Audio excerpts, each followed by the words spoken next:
We are here in the beautiful surroundings of the Cabra Dominican campus. For over 200 years, since 1819, the Dominican sisters have had a convent and community here. Thanks to the Dominicans, this place has also been a centre of learning for young people since 1820, and our school, St. Dominic's College, is one of many established on this site. St. Dominic's has a long and rich history, so let's take a look back at how the story of our school began. The journey of Dominican women in Ireland before 1819 was not an easy one. Following the foundation of the first community of Dominican nuns in Galway in 1644, the Dominicans, like many other religious orders, faced many seasons of hardship and persecution.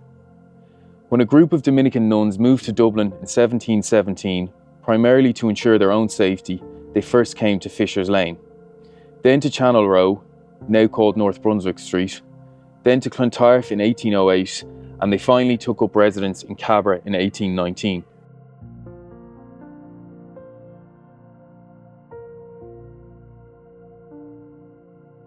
Despite very humble beginnings, and thanks to sheer resilience and determination, the nuns set to work to build their community and to meet the needs of the time in education. In less than 1 year, for example, they set up a free school for children in the locality. This school later became known as St. Catherine's National School. Over the next 20 years, the convent, the school, and the farms the nuns had set up began to flourish. In 1835, a second school, the Immaculata Boarding School, was founded, and it is in this school where the story of our school has its origins.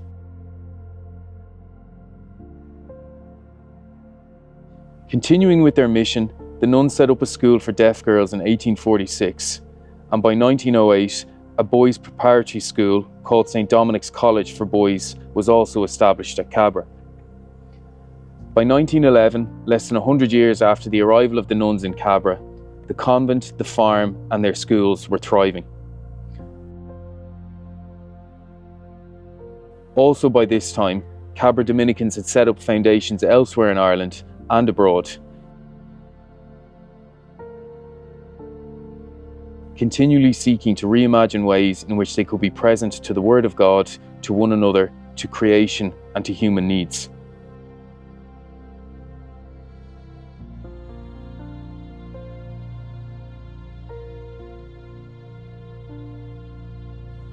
Alice Grant Rosman, a novelist and former pupil of St. Mary's Secondary School in Adelaide, Australia, a school that had been founded by the Cabra Dominicans in 1868, gives a very insightful description of the Cabra convent in 1911.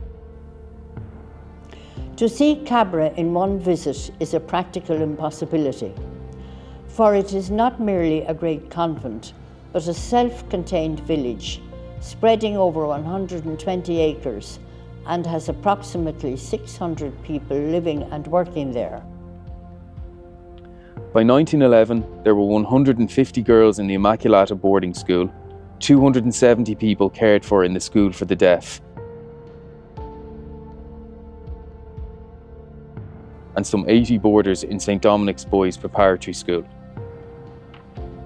In 1919, the centenary year of the nuns' arrival in Cabra was celebrated by the community and their schools.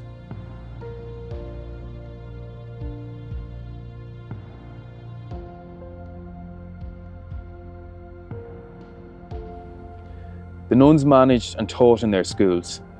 They ran the farm, employing local tradesmen and farmers, oversaw building projects, invested time, energy and finance to ensure best provision for all in their care.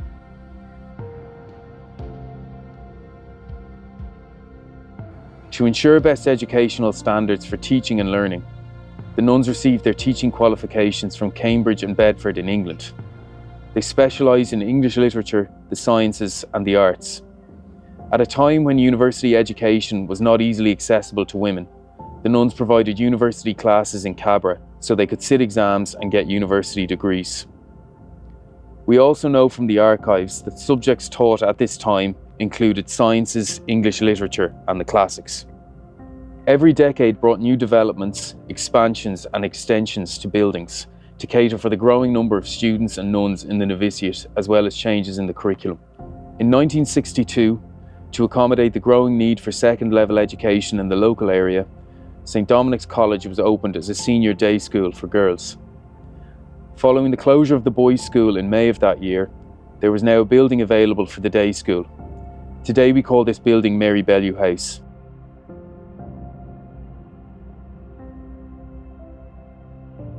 The name St Dominic's was retained for the senior day school for girls.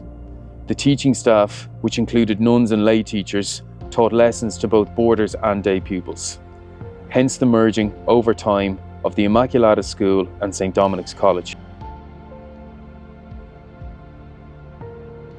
With the introduction of free education, the numbers in St Dominic's College increased significantly from the late 1960s. There were 80 new pupils, and while in that year the first years continued to have lessons with the Immaculata boarders, gradually there were more day pupils than boarders. The Immaculata boarding school was phased out over time.